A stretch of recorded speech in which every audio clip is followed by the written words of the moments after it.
चलिए एक बार पुनः स्वागत है आप सभी लोग का लाइव में।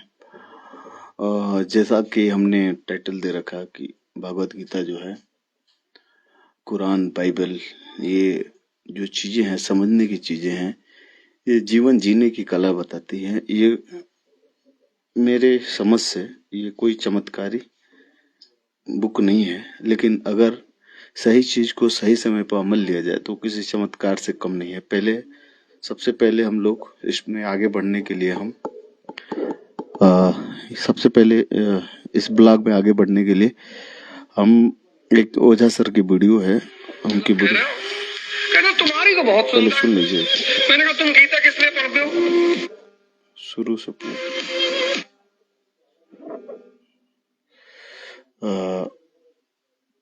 सबसे पहले सुन लीजिए एक बार। मेरे भाई है गीता पढ़ते हैं तो पिछले 40 साल से पढ़ रहे हैं। हमसे कहते हैं यार मैं इतना धार्मिक आदमी हूँ, भगवान मेरी नहीं सुनता। मैंने कहा नहीं, गलत कह रहे हो। कहना तुम्हारी तो बहुत सुनता है। मैंने कहा तुम गीता किस लिए पढ़ते हो? कहा गीता पढ़ने से स्वर्ग जाएंगे, गीता समझने से।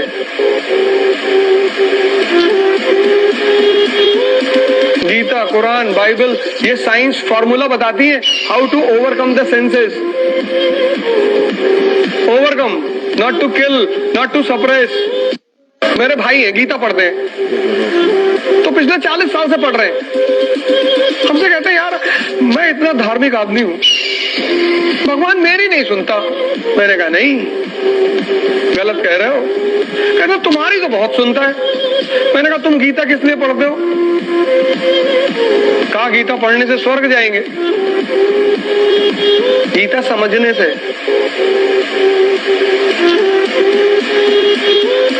गीता, कुरान, बाइबल ये साइंस फॉर्मूला बताती है how to overcome the senses. Overcome, not to kill, not to suppress. चलिए जैसा कि ओझा सर को आपने सुना, उन्होंने बताया कि भागवत गीता जो है इसका क्या काम है, या बाइबल जो है, बाइबल हो गया और कुरान। देखिए ये सब जो चीजें हैं, जो वो जीने की एक कला है। ये जो बुक है, धार्मिक ग्रंथ हैं, चाहे भागवत गीता हो गई, इसको चाहे कुरान हो गया, चाहे बाइबल है, ये एक संशोधित, या संशोधित नहीं कहा जाएगा, उसका मतलब कहा जाएगा कि एकदम ये ऐसी चीजें हैं जो किसी ने इस पे जिया है और लिखी गई किताबें हैं। इसका धार्मिक महत्व भी है, इसको नकारा नहीं जा सकता है। और यहाँ पे क्या है, इनको पढ़ना नहीं है केवल कई बार, 108 बार, जिसका जो भी अंक शुभ हो उसके हिसाब से पढ़ना नहीं है। भगवत गीता जो है जीने की एक कला है, उसको अगर आप समझे, कुछ लेकिन पुरानी चीजें हैं उसको अभी आप लेके नहीं जोड़ सकते हैं। जैसे कि पहले के रामायण में भी जो चीजें हैं वो अपने ही पूर्वज हैं, चाहे बाइबल में के जो हो गए, कुरान में के, सब अपने ही पूर्वज हैं। तो इसमें करना ये है कि जो भी सारे लोग थे सभी अपने ही पूर्वज है। उस समय बताइए बंदरों के पास या जितने भी लड़ाका थे उतने बढ़िया कपड़े नहीं थे, कपड़ों का ज्ञान भी नहीं था। तो ठीक है, वीडियो में शूट किया गया है, जैसे महाभारत या रामायण में लिख रखा है कि इस रंग के दिखते थे, ऐसे आंखें थे, ऐसे लड़ाई हुआ था, इतने पेड़ थे तो उतने पेड़ दिखाया गया है। ठीक है, मतलब पहले न तो वीडियो का ज्ञान था, न ही आपका वीडियो का ज्ञान था, ना ही कलर का ज्ञान था। तो खैर ठीक है, हमारे पूर्वज इतने सेंस ऑफ ह्यूमर था, इतने पास उनके पास बुद्धि थी, बुद्धिजीवी भी थे कि उन्हीं के सारे खोज किया हुआ सारी चीजें हम लोग अभी व्हाट्सएप खेल रहे हैं और उसको अभी डेली रूटीन में यूज करना सीख रहे हैं कि कौन सा मेटल किससे ज्यादा क्रिया कर रहा है और ज्यादा मजबूती के साथ पकड़ रहा है, किसका किसके साथ जो संपर्क होने से मजबूती जो है कम हो रही है। तो यहाँ पे हम लोग अपने टॉपिक पे रहेंगे कि भागवत गीता जो है, देखिए हम लोग ऐसा नहीं है कि पोस्ट करते हैं या भागवत हिंदू धर्म के हम लोग खिलाफ है या मुस्लिम धर्म का। हम लोग क्या है कि हम बस ये करते सकते हैं कि जो कमियां हैं, जैसे अभी काशीदास बाबा का पूजा चल रहा है यादवों में, उसमें क्या है, अभी भागलपुर साइड में बहुत सक्रिय है। मतलब कोई ऐसा हफ्ता नहीं है जिसमें पर डे मान के चलिए हर दूसरे या तीसरे दिन वहाँ काशीदास बाबा का पूजन होता है। ठीक है, कुछ समुदाय यादव समुदाय के लोग ही आते हैं, ठीक है, कुछ पूर्वजों का, लेकिन उसमें जो दूध वाला बात है, दूध गर्म होता है, वो सब क्या है, वो कैल्शियम कार्बाइड होता है, एसिटिलीन गैस निकलती है, उसका पत्थर उसमें डालते हैं लोग, और वो क्या है, पानी एकदम ठंडा रहता है, ठीक है ना, वो पानी, और आपको धुआं दिखता है, वो सब गलत है ना। धुआं हुआ वो रिएक्शन का होता है उसमें, ठीक है, कैल्शियम कार्बामेट होता है, और ऐसे जो बुदबुदा करके निकलता है, भाप भी निकलता है उसमें। एक देखिएगा, कहता है कि एक लड़का जो है अपने शरीर पे लेके छिड़कता है उस दूध को, तो वो सब क्या है, कुरीतियां हैं, और ठीक है, उसी बहाने आप कुछ कला दिखा रहे हैं, लेकिन ये ना कहिए कि हमने इसको बुला दिया, या उसमें आग, जो गाय का भैंस का, वो क्या बोलेंगे उसको, चिपरी या गोईठा बोलते हैं ना, वो रहता है। तो ये सारी चीजें जो है, तो हम लोग का कहने का मतलब ये है कि कोई इसको, अब देखिए वहां पे रोजी रोटी ये क्रिएट कर लिया है उन लोगों ने कि रोजी रोटी है, और तो धर्म को जो है एक आस्था को लेके चलना चाहिए। बहुत काम करता है, जिनके परिवार में कोई नहीं रहता है, जब आफत विपत पड़ता है, कमाने वाला नहीं रहता है, छोटा बच्चा है, उसके माँ बाप मर गए है ना, तो सोचिए वो क्या करेगा। तो कहीं ना कहीं बहुत जरूरी भी है, धर्म का स्थान संविधान में दे रखा है, चाहे बौद्ध धर्म हो, चाहे सबका संवैधानिक हक है ना। तो इस धार्मिक झंडे तले जो होते हैं लोग एकजुट होते हैं, और जो यूज करना है तो वो अपने ही का हक मारता ही है। तो भागवत गीता जो है एक जीने की कला है ना, ये कोई चमत्कार वाली बुक नहीं है, ठीक है। उसको अगर आपको समझना चाहिए, कई बार पढ़ने से अच्छा है उसको समझिए भगवत गीता को, ठीक है, क्योंकि भगवत गीता में वर्ड व्यवस्था जो दे रखा है वो कर्म के आधार पे दे रखा है। भगवत गीता में जो वर्ड व्यवस्था है कर्म, मतलब अगर आप कर्म पढ़े लिखे हैं, ज्ञानी हैं, और हर एक चीज से संपन्न है, तो आप ब्राह्मण हैं। और आपका काम अगर खरीदने बेचने का है और कोई भी चीज, तो आप बनिया हो गए। अभी 4 वर्ड की बात करते हैं तो ब्राह्मण हो गए आप। अगर आपका मतलब, फिर एक बार वापस से करते हैं, क्योंकि कई लोग कमेंट करने लगे कि वर्ड व्यवस्था भी तो सही से कम बता दे।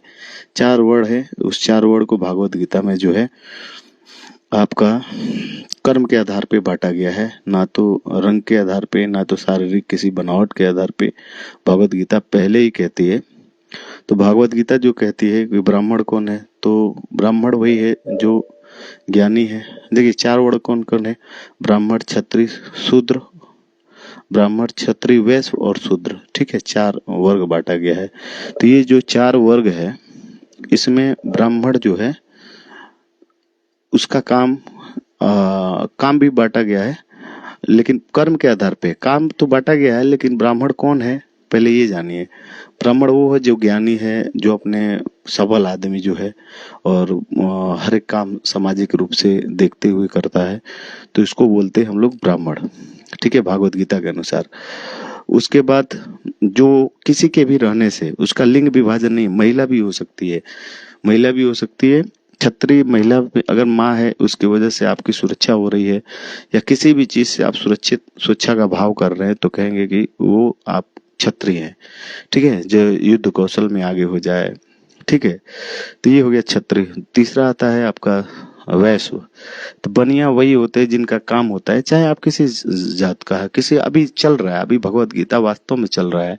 देखिए कोई किसी जाति का हो, यादव है, बनियागिरी का काम कर रहा है, शुक्ला तिवारी है, वो भी बनियागिरी का काम कर रहा है। मतलब एक आपको ये नहीं है, और शुक्ला तिवारी में भी अच्छे लोग हैं जो ब्राह्मण है, और यादव में भी जो पढ़े लिखे हैं वो पंडित है ना। हर एक समाज में अच्छे लोग हैं जो क्षत्रिय हैं। राजवर समाज में अगर लड़का बहुत, एक देखिए नारियल फोड़ता अपने सिर पे, क्षत्रिय से कम नहीं है, उसके पास ताकत है, पावर है।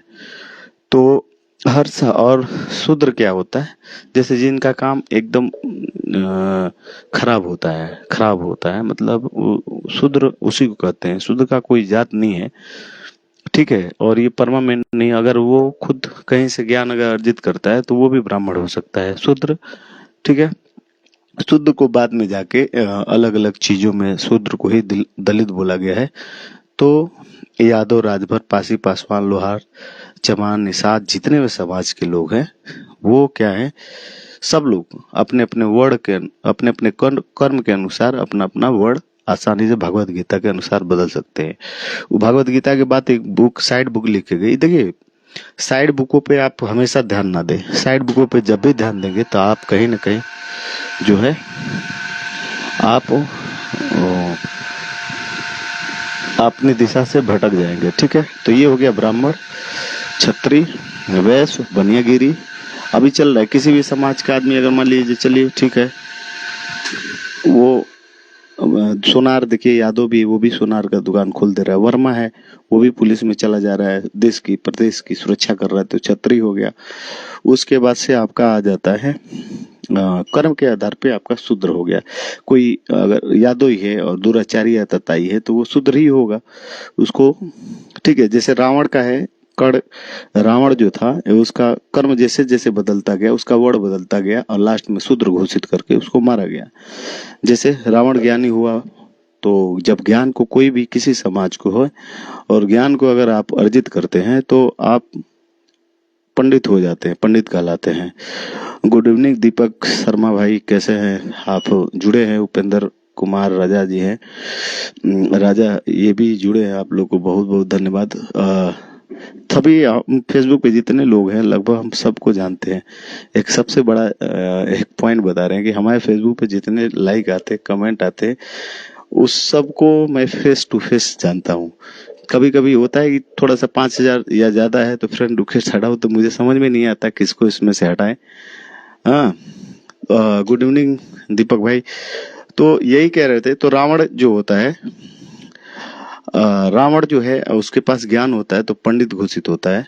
वही रावण अपना लंका को बढ़िया दिव्य और भव्य बनाने में काम करता है अपने ज्ञान को, तो उसको ब्राह्मण बोला जाता है। और वही रावण जो है सीता को चोरी करता है, पराई शादीशुदा स्त्री की तरफ परिवार तोड़ने की कोशिश करता है, तो उसे वही भगवान राम जो है शूद्र घोषित करके उसके ऊपर प्रहार करते हैं। नहीं तो सोचिए, एक ब्राह्मण या एक क्षत्रिय के ऊपर कोई कैसे प्रहार कर सकता है ना? नहीं कर सकता है।